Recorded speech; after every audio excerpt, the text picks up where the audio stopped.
Parle pas trop bas.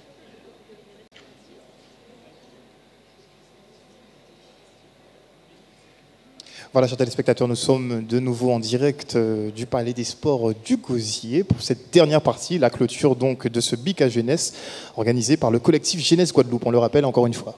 Effectivement, nous étions ensemble toute la journée, donc depuis le matin. C'est vrai que le direct, c'est plus pour la plénière de l'après-midi, mais toute la journée, ici, les acteurs associatifs du KJG notamment se sont organisés pour recevoir toutes les personnes dont certaines sont encore avec nous ce soir. On vous remercie de votre présence et on va même vous demander de vous applaudir. Félicitations à vous tous. De belles contributions tout au long de cette journée. Alors, un très beau moment. Alors, au niveau des nombreux thèmes abordés, on pourrait commencer au hasard par le thème... Tu fais la toupie? Allez-y. Fraternité? Fraternité. Fraternité. Alors, qu'est-ce qu'on a dit de bon au niveau de fraternité? Surtout que c'est un point hors antenne, puisque le débat s'est poursuivi tout à l'heure durant le programme de Canal 10. C'est ça. Alors, à la fraternité, on l'a abordé d'abord sur 3 axes. Donc, est-ce qu'il existe une fraternité en Guadeloupe? Quelle forme elle peut prendre? Dans le deuxième temps, on s'est posé la question de savoir est-ce que la Guadeloupe était ancrée dans le bassin caribéen, donc en contact avec ses voisines insulaires. Et dans un troisième temps, on s'est posé la question de savoir est-ce qu'il existait un fossé intergénérationnel en Guadeloupe. Alors, il faut savoir qu'il y a 6 thèmes qu'on a pris, donc il y a 6 thèmes qui sont nécessairement transversaux, donc qui reprennent des problématiques qui se ressemblent. Dans tous les cas, ce qui est ressorti aujourd'hui de ce thème de fraternité, c'est qu'il y a une fraternité qui est déclinante en Guadeloupe aujourd'hui. Une fraternité, on a parlé de voisins qui avant ouvraient leurs portes et qui maintenant avaient qui étaient suspicieux quant à leur voisinage. On a parlé également de fossé intergénérationnel, donc des compréhensions des jeunes et vis-à-vis des moins jeunes.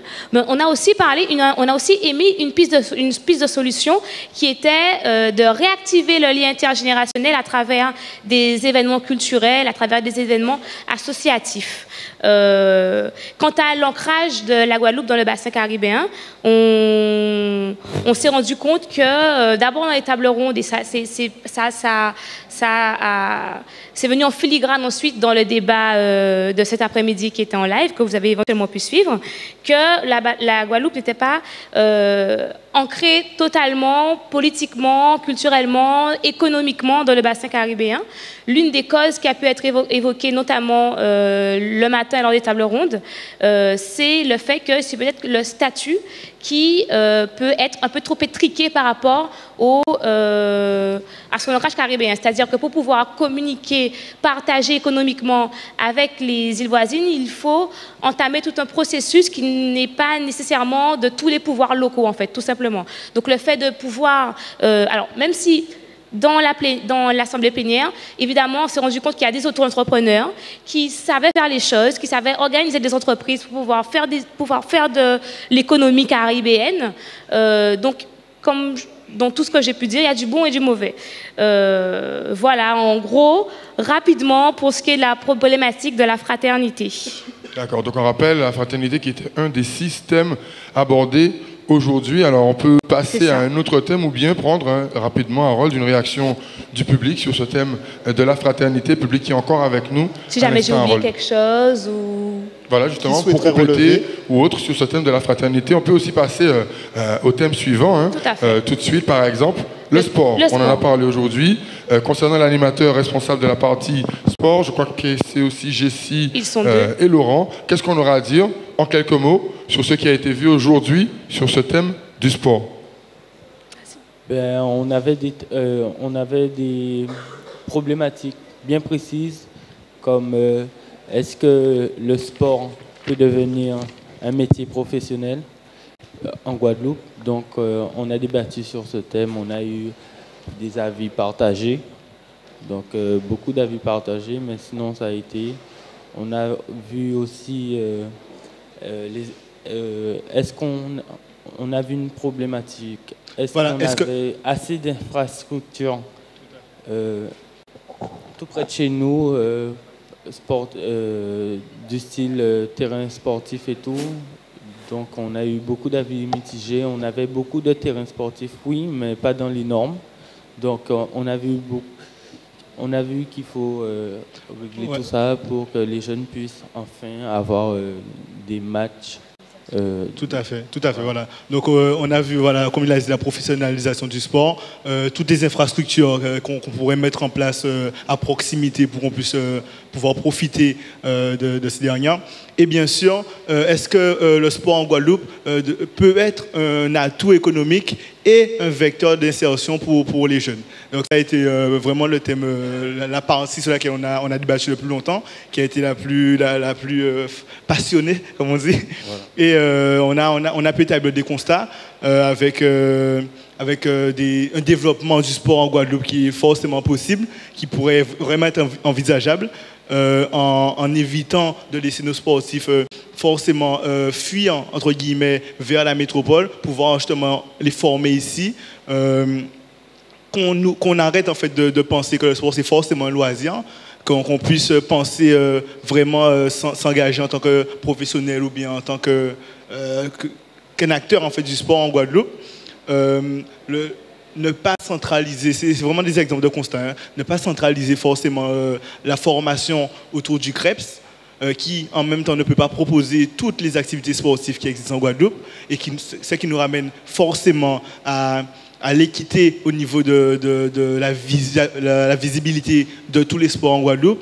On parlait du football féminin qui en Guadeloupe n'est pas forcément représenté, alors qu'il y a des acteurs jeunes qui sont engagés et qui travaillent là-dessus. Donc voilà, c'est vraiment un peu dans cette thématique-là qu'on a pu se positionner tout au long de la journée. Voilà, donc ça c'est au niveau du sport où JC et moi on a été les référents. Voilà. Okay, très Merci. Bien. On rappelle que ça a commencé dès le matin. Félicitations pour ce travail. En tous les cas, alors sur ce thème, on prend tout de suite une réaction à chaud ou on passe à un autre des 6 thèmes abordés aujourd'hui. Il n'y a pas de volontaire sur le sport. Non, il n'y a pas de volontaire sur le sport. Moi, je voulais faire une petite remarque aussi par rapport à ce qui avait été suggéré aussi, c'était de former nos jeunes depuis tout petit, puisqu'effectivement, elle avait souligné le fait que le CREPS accueillait les enfants à partir d'un certain âge, donc vraiment de les former depuis tout petit. Il y avait ça aussi. Moi, j'aime beaucoup que Harold a suivi attentivement ces débats durant les 4 heures en intégralité. Bravo. Et c'était fort sympathique. Attendez, on va passer à on a une réaction. Avant de passer au 4e résumé de thème pour la journée. Bonsoir, c'est Léni Seludji de l'UDPS et de l'école de prévention. Au niveau du sport, moi je dis que c'est vrai en Guadeloupe, on a de bons joueurs, que ce soit de football, de volley, de basket. J'ai mon ami Foulquier, on en a entendu parler à la radio, qui a marqué le but pour être champion du monde, je crois. Je ne me rappelle même pas.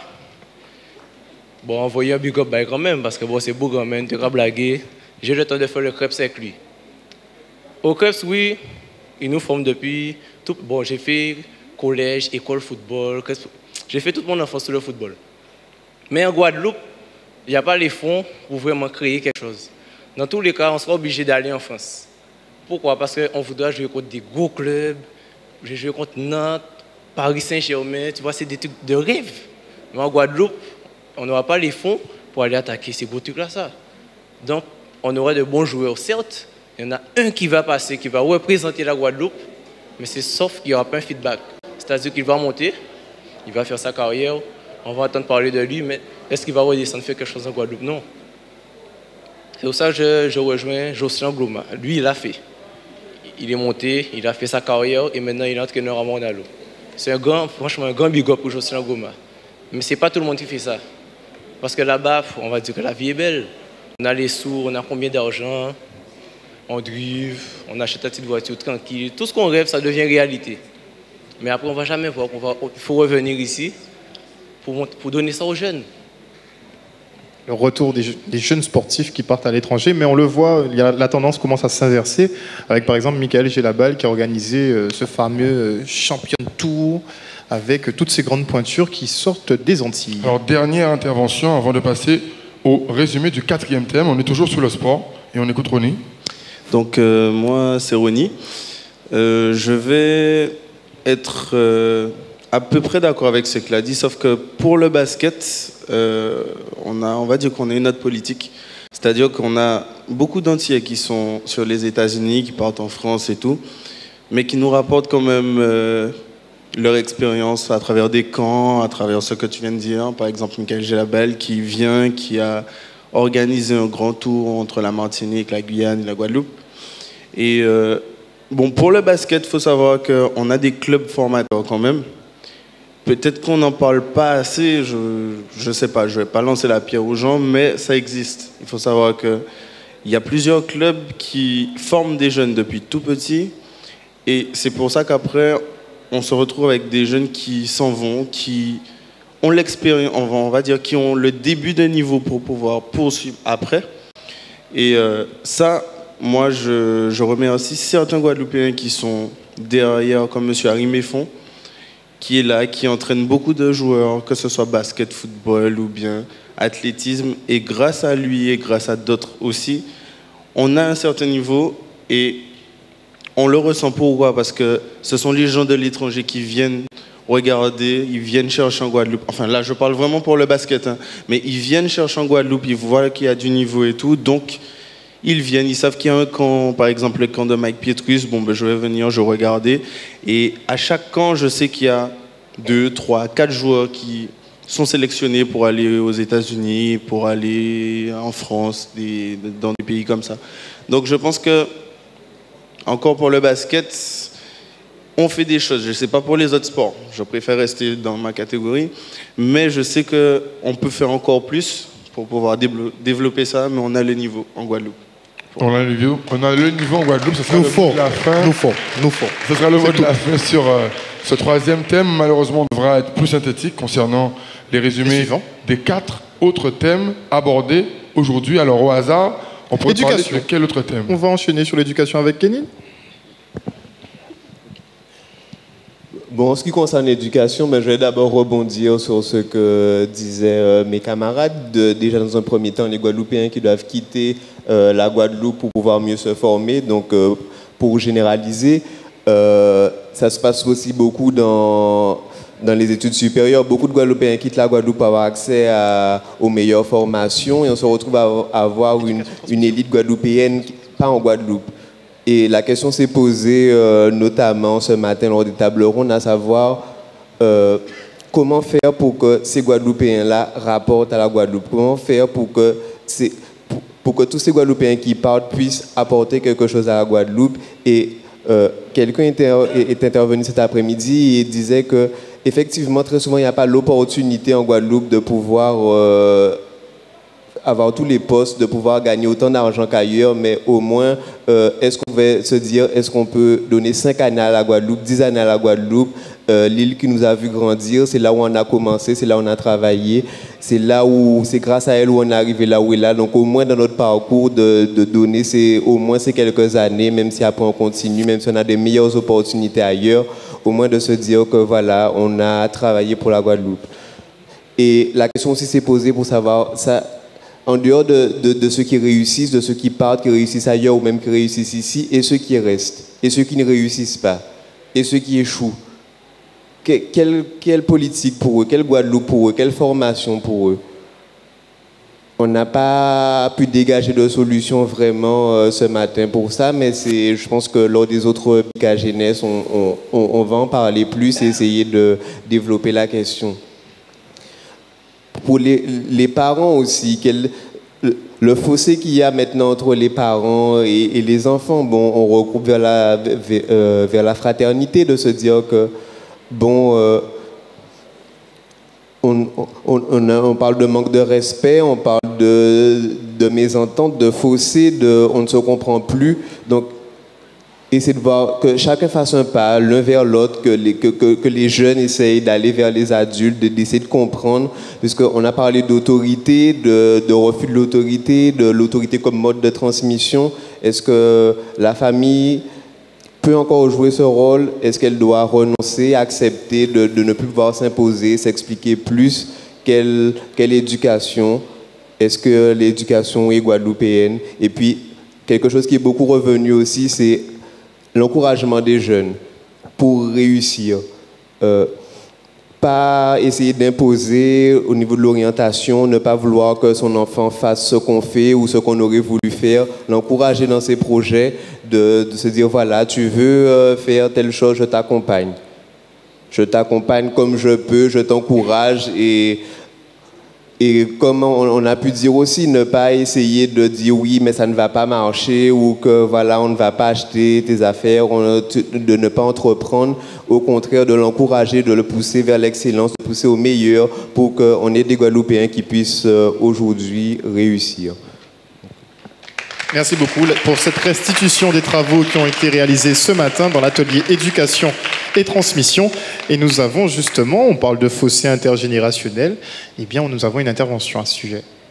Bonsoir. Donc je vais rebondir dessus parce que quand on parle de fossé entre les jeunes et les seniors, effectivement il y a un fossé, mais si nous les seniors, on n'essaie pas de faire émerger les forces vives, parce que ce sont les jeunes qui font notre avenir. Nous, on a des choses à léguer et eux, ils ont des choses à nous rapporter. Donc, il faut qu'on essaie de ramener les jeunes à nous et nous de les casser. Parce qu'il y a beaucoup de jeunes qui ont envie de faire émerger des choses positives. Il ne faut pas que les anciens se disent, bon, ben, ce sont des jeunes, ils sont bons à rien, je suis contre ça. Et souvent, je me bats depuis quelque temps parce que tout ce qui se passe de négatif, on l'attribue aux jeunes. Alors qu'il faut faire émerger des forces vives. Et là, là où je travaille, on a été nombreux à commencer en 78, donc nous sommes tous en train de partir petit à petit. Donc tous les jeunes qui arrivent, je leur dis, bien, je les accueille avec bras grands ouverts parce que j'ai besoin que ces jeunes-là, que je leur donne ce que je connais et qu'ils me ramènent ce qu'ils connaissent aussi. Parce qu'eux, ils sont arrivés en plein dans la technologie. Moi, nous sommes un petit peu dépassés. Donc, on a autant à leur donner qu'eux, ils ont à nous renvoyer. Vous êtes d'accord avec moi? Et donc, dans la foulée, je sais qu'il y avait 2 dernières réactions sur ce thème avant de passer au suivant. Donc, Tommy. Oui, donc Tommy, donc, je suis président de l'association Kiltila. Et pour revenir sur ce que la dame disait, elle disait qu'il fallait que justement les jeunes se déplacent.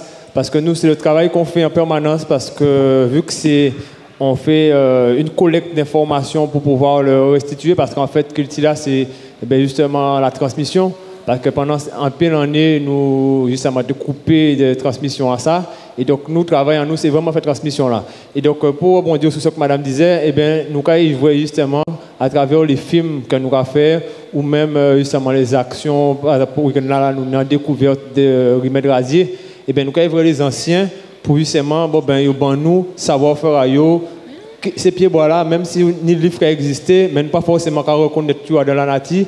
Donc, nous avons Simon Devario, c'est un des plus grands potomitans à domaine là, ça c'est François. Donc, on va travailler avec Simon en permanence pour permettre de reconnaître ces pieds-bois-là en pleine nature. Donc, ça, on a besoin de dire, c'est que les anciens, là, nous avons vers eux, et bien, ils sont très contents, justement, que nous avons parlé avec eux. Parce qu'en peu des autres, que même nous, M. Capel, c'est justement un peu vieux bouga qui ne boit pas. À Saint-François, et bien en cas où j'en ai 95 ans là, là quand arrive au et pourquoi vous désirez éclairer, content quand il pose des questions pour y justement parler moins de tout ça et connaître parce que la mémoire est là. Et donc on va penser qu'effectivement transmission là, donc c'est nous les jeunes comme les anciens, ne peuvent pas venir forcément vers nous, déplacer-nous, aller voir eux et vers eux que très content de transmettre tout ça et connaître. Voilà, merci Tommy. En dernière intervention, toujours sur ce thème. Donc, tout ce que j'avais à dire en fait à ce sujet, au sujet de l'éducation, c'est que ce qu'il faut qu'on garde à l'esprit, c'est que les personnes qui éduquent un enfant ne sont pas seulement leurs parents, que l'environnement d'un enfant est composé de toutes les personnes qui vont passer dans sa vie et que justement on doit tous être aptes à éduquer les enfants qui nous entourent, etc. En fait, les parents ne font pas des enfants pour eux, ils font des enfants pour la société. Voilà. Donc... c'est tout ce que j'avais à dire. Merci beaucoup. Eh bien, c'est ça, le BICA Jeunesse, chers téléspectateurs. Eh bien, c'est ça, c'est des prises de parole données aux jeunes et aux moins jeunes. Bon, allez, une dernière intervention sur ce thème, avant qu'on passe au thème suivant qui sera... économie et société. On vous écoute. Ça va aller vite, ne vous inquiétez pas.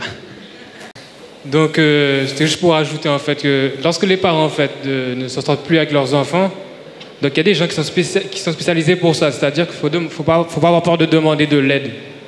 Lorsqu'ils n'en peuvent plus, lorsque les enfants n'écoutent plus, ils sortent à n'importe quelle heure et tout. En fait, disons ils veulent pas en fait demander de l'aide. C'est ça le truc. C'est le plus important, c'est de demander de l'aide. Quand vous en pouvez plus, demandez de l'aide. C'est tout. Donc, ouvrir le dialogue et ne pas hésiter à demander de l'aide, ce sera le mot de la fin concernant ce thème. Et on passe d'ailleurs maintenant au suivant. Économie. Donc, bonsoir. Économie et société. Alors, on a vu sur l'économie et société, l'entrepreneuriat est-il une alternative au chômage des jeunes? Donc, il ressortait oui et non.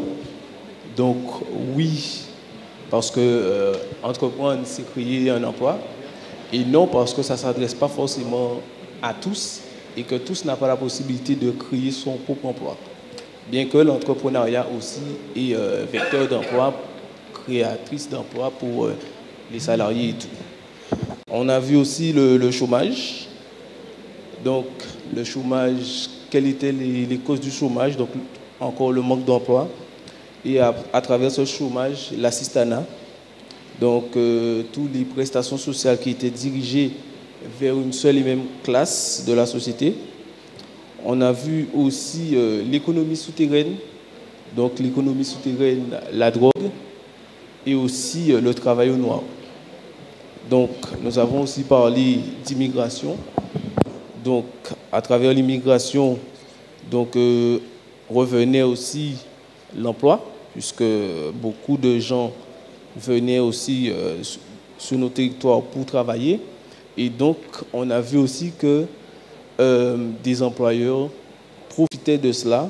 Et donc, c'est un petit peu faire du profit à tout prix. Nous avons vu, donc, lors de l'assemblée plénière, le transport maritime a développé, donc, en ce qui concerne la société et l'économie. Et nous avons parlé aussi du tourisme. Donc, est-ce que le tourisme est l'avenir de la Guadeloupe? Donc, il ressortait beaucoup, oui, que le tourisme était à développer et aussi qu'on ne tenait pas suffisamment compte des projets des jeunes au niveau du tourisme. Et il se disait que le tourisme, c'est l'affaire de tous. Donc, tout un chacun devrait être impliqué dans le tourisme. Aussi, il ressortait que l'agriculture ne devait pas être oubliée, car nous avons l'association Jeunesse Agricole, Jeunes Agricoles, voilà, donc parmi nous, et qui faisait savoir que l'agriculture, c'est une valeur sûre aussi pour la Guadeloupe et qu'il fallait y tenir compte. Donc nous avons parlé alors aussi du Made in Guada. Donc est-ce qu'il était judiciable, donc surtout ce matin, d'avoir des produits et de valoriser ces produits? Donc en ce qui ressort, c'est que consommer local, c'est aussi enrichir son territoire. Donc au lieu de uniquement exporter, mais aussi consommer local, fait vivre le pays. Voilà. Merci beaucoup pour cette restitution. Il y avait d'ailleurs beaucoup de contributions au niveau de l'économie. On devrait produire du sel, par exemple. Et c'est vrai que l'intervention aussi des agriculteurs a été des jeunes agriculteurs a été très remarquée et très appréciée. C'était vraiment des interventions, on va dire, avec beaucoup de contenu. Alors des réactions sur ce thème avant de passer au suivant. Donc on rappelle, il s'agit maintenant de la restitution sur le thème économie et société. Une réaction? Je me permets, je voulais juste dire qu'on a eu aussi beaucoup de témoignages d'autres entrepreneurs qui incitaient à se lionner, comme on dit, à se réunir pour pouvoir pouvoir échanger et surtout pour essayer de, j'imagine, avoir des témoignages et puis s'aider en fait, tout simplement, avoir plus de visibilité et faire des réunions qui puissent permettre de se faire connaître. Donc beaucoup de témoignages d'auto-entrepreneurs. la mise en réseau d'ailleurs de toutes nos activités qui sera nécessaire pour un bon développement. Et il y avait aussi l'esprit d'entreprise, le respect de son entreprise. Voilà, 3 secondes aussi. Alors, je suis aussi auto-entrepreneuse et on se confronte des fois à des discours on va dire de dévalorisation. Non mais tu es jeune, tu devrais peut-être réfléchir avant de te lancer, etc. Et bien en fait non. On devrait peut-être dire non, tu es jeune, mais franchement, mais c'est trop génial ce que tu fais, vas-y, fonce. Et puis aussi dire, si un tel a fait quelque chose, moi j'ai une petite idée, je vais faire en sorte de faire peut-être un peu mieux, mais je ne vais pas casser ce qu'il fait. Ou alors pour compléter son action. Mais arrêter aussi, c'est ce qui casse un peu l'économie de chez nous, c'est cette petite jalousie qui règne où on ne peut pas voir l'autre réussir sans se dire que nous, on ne peut pas. Donc c'est vraiment donner, c'est-à-dire que quand quelqu'un fait... C'est vraiment quand quelqu'un fait quelque chose de positif, de lui dire mais franchement Timal, t'as fait quelque chose de bien. Et ben moi aussi j'ai envie de faire quelque chose, un petit projet là. Et ben vas-y, je te donne la main. Parce que il y a aussi ce qu'on appelle les voleurs de projets. Je ne sais pas si vous connaissez ça, on a tous été confrontés à ça un jour ou l'autre. On vient avec un petit projet très sympa, mais on n'a pas les financements. Et finalement, 2-3 ans après, alors qu'il n'a pas vu de naissance, on voit un truc qui s'appelle comme par hasard, un petit peu pareil, qui a le même concept et tout ça. On ne dit pas que l'idée vient d'une seule personne, parce qu'aujourd'hui même, on peut avoir la même idée, sauf que lui, il va décider de la mettre en œuvre. Je ne vais pas dire qu'il m'a volé mon idée, c'est pas vrai, parce qu'il a eu aussi cette idée. Mais c'est de donner le mouvement, dire si quelqu'un vient vers nous et nous dit non mais tu sais j'ai une idée d'entreprise, je me dis vas-y, allez, non mais ne t'arrête pas quoi. Donc c'est vraiment ça. Et puis y aller, produire local et puis comme vous disiez tout à l'heure, créer un réseau d'entreprises pour qu'on puisse continuer à se développer puisqu'on a beaucoup de potentiel et ce potentiel a tendance à s'expatrier et on n'a pas spécialement envie de se lancer parce qu'on a peur du regard d'autrui parce que si on fait trop bien, on est mal vu. Et c'est dommage parce que à vous voir là, il y a énormément de potentiel et je pourrais vous le montrer, il pourrait faire un zoom, j'ai des frissons à le dire. Voilà, donc bravo à vous. Merci. Alors nous passons dans la foulée au 5e thème. Donc l'identité culturelle et politique. Par Samuel Denain du collectif KJG. Alors aujourd'hui, donc, au cours des ateliers, autant en table ronde ce matin qu'en assemblée plénière cet après-midi, autour de la thématique de l'identité culturelle particulièrement, donc il y a une problématique qui a concentré, on va dire, tous les débats, c'était celle de savoir qu'est-ce que cela veut dire aujourd'hui être guadeloupéen. Est-ce qu'il y avait une identité guadeloupéenne qui était définissable? Et il est ressorti donc des échanges que être guadeloupéen, en fait, c'était à la fois être ouvert au monde. C'était le guadeloupéen est un mélange de cultures. Donc le guadeloupéen aujourd'hui est d'origine diverse, donc d'origine africaine, indienne, syrio-libanaise, européenne. Donc voilà, l'identité guadeloupéenne est faite d'un ensemble de cultures extérieures, un ensemble de cultures extérieures à partir desquelles justement on peut tirer le meilleur pour faire notre propre identité. Et donc l'identité guadeloupéenne se rattacherait donc à un socle commun, donc des us et coutumes, donc un manger particulier, une manière de s'habiller, donc un manger guada, un habillé guada, et là je cite tel quel, un soigné guada, un parler guada. Et donc il y a une proposition intéressante en assemblée plénière, ce serait celle de rédiger une charte de valeurs qui rassemblerait un ensemble de valeurs dans lesquelles tout Guadeloupéen se reconnaîtrait. Donc c'est en gros l'essentiel des débats qui se sont tenus aujourd'hui. Très bien, merci pour cette synthèse très précise. Alors y aurait-il des remarques et en même temps aussi éventuellement d'autres précisions avec notre public encore présent aujourd'hui à cette heure tardive, puisque c'est depuis ce matin que ça a commencé avec les acteurs associatifs. Alors sur cette partie, identité culturelle et transmission, qu'y aurait-il à rajouter ? Alors il y avait de vifs débats en tout cas cet après-midi sur la question, surtout pour essayer de définir un Guadeloupéen. Donc moi ce qui m'a marqué un petit peu c'était le fait d'agir contre la Guadeloupe. Si tu agis contre la Guadeloupe, tout simplement tu n'es pas Guadeloupéen. Effectivement ça c'est une image qui m'est restée. Edith qui veut... Non ? Il y a eu le thème de la pollution aussi par exemple. Ce qui polluait la Guadeloupe, faire attention à ne pas polluer la Guadeloupe par de mauvaises mœurs éventuellement, mais surtout concrètement en balançant ses ordures un peu partout. Donc respectons notre Guadeloupe, dont nous sommes fiers. Nous sommes tous fiers d'être Guadeloupéens, je suppose. Oui, non. Ah, d'accord. J'ai eu peur quand même. Et donc, dans la droite ligne de ces thématiques, on va terminer par la restitution concernant le thème de la citoyenneté. Donc, c'est vrai que ce débat a été vu donc en antenne tout à l'heure, avec donc des intervenants où il y avait des échanges assez fructueux, faut l'avouer. D'ailleurs, on pourrait peut-être faire une synthèse de ces interventions, sachant en tous les cas que le matin, on avait aussi eu une table ronde où il y avait eu beaucoup de monde qui participait. J'ai cru voir aussi une délégation des étudiants d'I2M aussi qui avait participé. Donc au niveau des intervenants qui parlent sur cette thématique, qu'aurions-nous à dire donc à nos téléspectateurs en ce moment sur les conclusions, en tous les cas les pistes abordées lors de ce thème. Donc on rappelle, la citoyenneté, on l'a vu juste à l'instant avant de reprendre l'antenne, et je le rappelle, les débats étaient assez nourris. Juste par là, je me rappelle, il y avait un va-et-vient. C'était concentré par ici.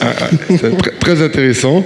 Alors qu'est-ce qu'on pourrait dire aux téléspectateurs qui n'ont pas pu assister donc à ces débats sur la partie citoyenneté, sur la partie justement où on disait que si aujourd'hui quelqu'un était en difficulté, parce qu'il y a un monde qui dit ça, si on voit aujourd'hui que quelqu'un est en difficulté, qu'on sait qu'un monde ça peut-être ne doit pas respecter d'autres mondes. Ouais, c'est ça, qu'aujourd'hui, voilà. Et à un moment donné, on a réagi en se disant que c'est pas normal. Tout à fait. Alors est-ce qu'on peut revenir sur cette partie-là? Donc effectivement, il y a eu un intervenant qui disait que, en fonction des difficultés sociales que rencontre un individu, il serait entre guillemets en droit de manquer de respect à la société. Et effectivement, on a réagi en disant que non, puisque le respect c'est la base. Le respect c'est la base de toute société. On a des règles. Donc je disais, puisqu'apparemment je ne parle pas assez fort. pas de chamaillerie, pas de chamaillerie. Soyons citoyens. Ouais. Donc voilà, le respect, c'est la base de toute société. C'est vraiment le mot d'ordre. Et la citoyenneté en tant que telle, effectivement, regroupe tous les 5 autres thèmes qui ont été abordés précédemment. Donc oui, faisons preuve de plus de citoyenneté, faisons preuve de plus de respect les uns envers les autres. De façon intergénérationnelle, de façon intercommunale, entre guillemets, les histoires de blocs, il faut arrêter ça. On n'est plus sur... maintenant, c'est la Guadeloupe. Le vrai bloc en 2013, ça doit être la Guadeloupe. Il n'y a plus de... On se comprend. On ne va pas citer de nom, mais on se comprend. C'est la Guadeloupe. Là, je vois que vous avez fait une action magnifique. Nous avons fait. Nous avons fait. Tous ensemble. Nous avons fait une action magnifique et j'espère que cette action sera juste la première pierre de l'édifice citoyen auquel on a droit, auquel on doit aspirer. Et je vous incite et je vous invite à réitérer très très rapidement et très très très souvent, parce qu'on en a besoin. La jeunesse souffre. La jeunesse n'est pas non civilisée, on n'est pas des sauvages. Sauf que à notre époque, on a perdu beaucoup de repères. Et grâce à ce genre d'action, on peut les retrouver. L'exemple vient d'en haut, c'est vrai, mais les révolutions viennent de la base. Et nous, c'est nous la base maintenant. C'est nous la force, c'est nous le moteur. Donc maintenant, faisons les choses avancer. Très bien, et justement... Merci beaucoup. Autre réaction? En cas porté en touche, un jour, moi, à l'hôpital, pour Péotui, avant, il a mis gérer tout le monde dans l'hôpital là. Et il y a 5 personnes qui ont joué domino là. Il n'y a pas même gardé vous là. En venant là, en écoutant, il y a des gens qui invité à jouer domino avec les autres. Ils viennent écouter moi. Ils disent que viens jouer domino. Pas tenir beaucoup plus calme que ça. Non, mais c'était exceptionnel. C'est bien que j'ai oublié. Mon nom d'habitant avait dit encore. Nous habitons pour ne pas rien faire. J'en dis l'antenne là, à côté de la jeunesse. Très content d'écouter vous. On a pris plaisir moi. Bon, nous ne pas j'ai fait, c'est comparer la vie avant et la vie à présent. Pas j'ai fait ça. Si vous voulez perdre fil là aussi la terre, c'est faire ça. C'est ça les anciens qui ont fait. Parce qu'en cas compté pas mal de monde en cas discuter avec eux, en cas dit comme ça, mais ils ont leur faux tout le temps. C'est ça le problème. Et en cas estimé, à partir du moment que ils ont leur faux, mais qui sont capables de battre dans la casa autres, ils ont fait rien qui est vrai. En tenant 17 ans, mais moi étant tété à maman toujours. Est-ce qu'on comprend ça? En tenant 17 ans, on peut dire ça. C'était l'amour en tenant ça. Vraiment, c'était l'amour. Après ça, il y a mais là, 6 ans, il y a parti, il y a travail. Il peut rentrer à qu'il est. Il peut rentrer à 7 heures, il peut rentrer à 5 heures. Et là, il rentre à fait. Mais c'est manger qu'il a fait. Et là, il a fait manger, il finit de faire manger. Il n'a pas même mangé à table de Timouna. Quand il a fait Timouna dans l'ordinateur là, Timouna a dit l'ordinateur là avait mangé. Ça veut dire que parce que la journée n'a pas géré par les Timouna. À partir de là, qu'il a fait. Mais oui, à partir de là, qu'il a fait. Encore pas d'autres idées encore. Un jour, moi, comme médecin au moule. C'est pour moi la vie psychique. C'est pour autres. Si vous n'avez pas l'argent, mais vous avez contrôler la vie psychique à autres. Moi, dans l'hôpital au moule, nous avons 20 personnes là, en disant comme ça. En sûr et certain, Adam 20 là qu'il a là, peut-être c'est dès qu'il est malade dans nos autres. Parce qu'ils ont qu'à penser malade, ils ont qu'à malade. Penser malade, ça veut dire malade. En disant bon, ils ont habité. Mais c'est là qu'il a 18 ans dans nos autres. Il a basé un poule qui n'y a que $1 dedans. Ils ont qu'à partir à autres, ils ont qu'à prendre pour là, ils ont qu'à casser, ils ont qu'à brûler pour là. Les faits que ces médecins qui basent li, ils ont qu'à quoi ils ont guéri, ils ont qu'à guéri. Ils ont pour bien ça là. Ils ont qu'à quoi ils ont guéri, ils ont qu'à guéri. Alors ce que vous avez fait, c'est contrôler là, contrôler l'esprit à tout le temps. Ils ont qu'à gagner à tous les niveaux. Nous d'autres bits encore envie de dire encore. Et à part vous dire que mépriser les politiques. Mais, entendre les autres parler, ils ont qu'à parler bien. Ni peut-être 50% des politiques qui passent à parler en Guadeloupe. Prends pouvoir là. Prends pouvoir là, si yo. Ça va faire la peine, mais prends pouvoir là, si yo. On n'a rien à dire encore. Merci. Merci beaucoup, monsieur, pour cette on va pas relancer le débat. Intervention. Puisqu'on va devoir aussi rendre l'antenne. Alors, très rapidement. On a encore un petit peu de temps. Donc, juste une intervention. Les derniers temps là, il y a un fait qui est récurrent et qui va contre la citoyenneté, c'est la violence. Donc, agissons envers nos voisins, faisons tout ce qu'on peut pour endiguer la violence et la citoyenneté va suivre derrière. C'est tout ce que je voulais dire. Merci. Ok. Bon, a toujours un jeu qui est dérangé. Hein? Franchement, à applaudir tout le monde qui est là. Arrête ça t'allait là. Mais il manque une partie de la population qui parle là. Et malheureusement, c'est les exclus.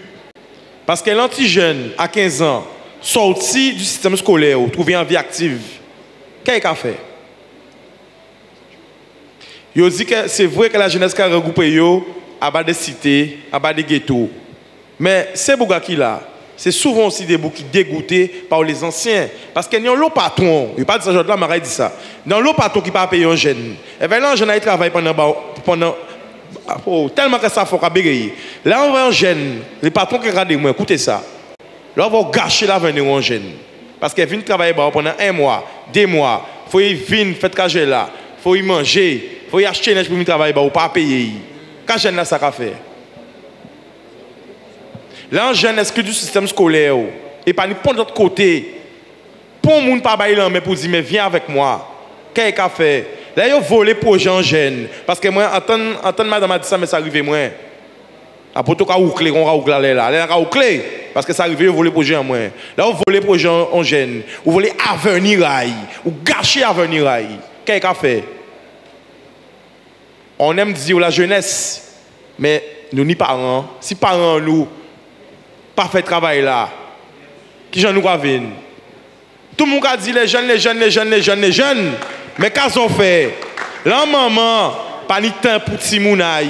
Et quand dit Timounaï, aïe dehors, jouer dehors. Aïe, regarder télé, parce qu'il faut faire bitin aïe. Ou il en boîte tout le temps. Qui m'a levé Timounaï ça? Qui m'a donné conseil? Eh bien, c'est là, l'éducation commence chez soi. À casa, où il a commencé. Éduquer Timounaï. Eh bien, les jeunes aussi, là, il y a besoin d'éducation à casa azot. Là, à casa azot, ils ont cherché éducation azot. Les gens viennent dehors, eh bien, tiens, éducation là, ça aussi. Vous comprenez? Et en dernière parole, la valeur de l'homme n'a pas ni force physique, ni force monnaie, l'argent, ni ses capacités à relever. Il a mis la croix pour son homme. Eh ben ok, merci Bazot. Et nous merci beaucoup Chikanos. On a un dernier jeune qui veut prendre la parole et après on va devoir se quitter. Ça va aller rapidement aussi. Toujours. Toujours rapide. Voilà. Donc en fait je voulais juste rajouter qu'un acte citoyen aussi c'est sauver une vie, c'est un acte citoyen. Donc sauver une vie, secourir une personne, c'est un acte citoyen. Donc je vais encore faire de la publicité, hein, comme tout à l'heure. Donc j'invite toute personne qui souhaiterait se mettre dans une formation de secourisme, donc à l'école de prévention de civisme. Vous voyez bien les premiers secours. Voilà. Non, c'est une petite pub rapidement, mais non. Sinon, il ne faut jamais oublier que il y a plusieurs actes citoyens. Il y a le respect, il y a tout ce qu'il faut avec. Il y a aussi secourir une personne, sauver des vies et savoir quel geste accomplir. Voilà. Merci beaucoup. En tout cas, si vous en parlez autant, c'est que vous êtes convaincu de ce que vous faites et c'est très bien. Donc, juste un dernier mot aussi. Comme au tout début du débat, il y a monsieur qui parlait des capitaines. Donc, concernant les capitaines, nous, on fait une action chez les capitaines. C'est-à-dire que le 10-11, on a une formation PSC1, c'est-à-dire au premier secours, chez les capitaines. C'est financé par la SIG et tout. Donc, en fait, c'est expérimental. C'est-à-dire que si ça va passer, si ça se passe bien là, on va essayer de faire ça sur toute la Guadeloupe. Donc ça, c'est déjà un geste citoyen, c'est-à-dire ne pas rester là et se dire que bon, ok, il y a les capitaines, il y a combien de drogués là, bon, nous ne pouvons pas y aller les gars parce que ça caille. C'est se lever le matin, se dire, boum, ok, il y a des jeunes là, je vais utiliser leur potentiel et puis je vais faire avancer la Guadeloupe. Hein. Ça, c'est du DPS, c'est là que j'ai appris ça, à l'école de prévention, c'est là que j'ai appris ça. Franchement, c'est là d'apprendre ça. On joue, un quinton, c'est dit ça. On arrive là, on dit, bon, service civique là, hein. Je vais descendre là. Après, on m'a dit, pour PSC1, qu'est-ce que ça? Secouriste, on dit, bon, ok. Après, on réfléchit pour. Si c'est un messie tombé, si la matin on bite un réveil, ok, qu'est-ce que ça fait ça? Donc, on met ça puis au moniteur de PSC1. Ensuite, on passe. Donc, nous tous là, nous moniteurs de PSC1 aller là. Prochaine étape, moniteur SST. Sauvetage secouriste en entreprise. C'est toujours garder plus loin. C'est toujours la société. Félicitations. Et à l'image de cet esprit de toujours Pio, hein, par exemple avec le DPS, l'école de prévention et de civisme, donc à l'image donc de ce groupe de l'UDPS et de tous ceux qui font partie du collectif KJG, puisqu'on rappelle les mondes qui ont organisé ça là, les organisateurs de la rencontre d'aujourd'hui, c'est des jeunes engagés, des associations qui font déjà des actions sur le terrain.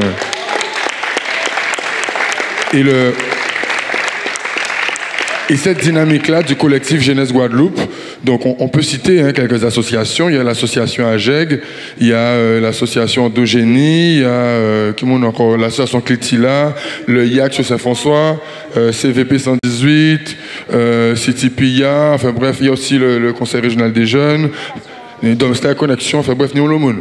Mais l'idée, c'est que cette dynamique-là, c'est un premier pas. Et personnellement, je tenais vraiment à féliciter toutes ces associations et tous ces jeunes, puisque l'opération que vous avez vue aujourd'hui a été réalisée en très peu de temps par des personnes très occupées. Parce que c'est des gens qui jamais fait un butin sur le terrain. À part pour jeunes en plastique qui n'arrivent pas à faire rien. Ok? Donc c'est des gens qui apportent les gammes là, tu vois. Donc c'est respect pour chaque personne, tu vois. Y compris aussi l'équipe de Canal 10, qui nous a donné vraiment une grande preuve de professionnalisme encore une fois aujourd'hui. Puisqu'on remarquait que Harold a songé tout ça nous dit pendant 4 heures de débat. Le débat là était très intéressant, franchement. La démarche était excellente. Et moi, pour ma part, je vais féliciter le KJG parce que vraiment, vous avez fait un beau travail. Ils ont quoi? Ils ont 1 mois d'existence pour le KJG. Donc c'est une manifestation qui a moins d'1 mois de préparation. Et pour le résultat, sincèrement, on a fait ça le comble. On était présents aujourd'hui et c'était excellent. Moi, j'ai passé un moment extraordinaire. Et félicitations à vous tous pour les contributions. Elles étaient magnifiques. Après, pour la suite des opérations, vous restez connectés, notamment avec l'outil que tout le monde connaît, Facebook, hein, donc avec Collectif Jeunesse Guadeloupe, où il suffit que vous rentriez donc en contact avec nous via donc cet outil-là. On a aussi, je crois, une adresse email que je n'ai pas en tête. C'est collectifjeunesseguadeloupe@gmail.com. Voilà. Donc, restez connectés et sur le Facebook et sur les Gmail. Vous pouvez participer éventuellement à nos réunions qui se déroulent le mardi soir pour tous les jeunes qui sont intéressés pour éventuellement organiser les futurs BICA Jeunesse, parce qu'il y en aura d'autres. Donc il faut on a besoin de toutes les forces jeunes vives qui viennent nous aider à récolter la parole des forces jeunes vives. Forces jeunes vives ainsi que les moins jeunes, parce qu'on va arrêter avec le fossé intergénérationnel. Donc toutes les forces vives sont conviées et bien évidemment la jeunesse qui est très demandeuse. Ok, donc encore merci à toutes et tous. Et nous t'ai fini avec des applaudissements, quand on dit. On s'applaudit. Le travail était génial. Ouélélé, ouélélé.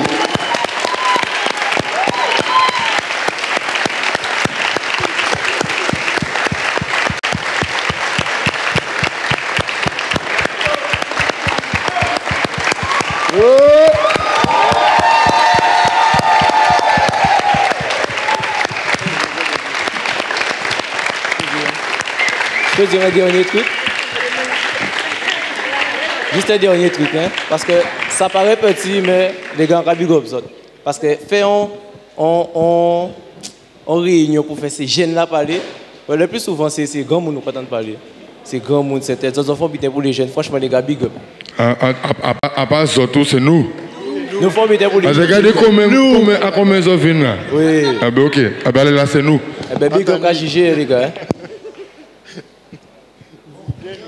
Ensemble. C'est ensemble. Merci beaucoup. Voilà, chers téléspectateurs de Canal 10, nous sommes arrivés au terme de ce BICA Jeunesse. J'espère que vous avez passé un bon moment en notre compagnie. Une excellente soirée à vous à l'écoute des programmes de Canal 10. Ciao. Ah,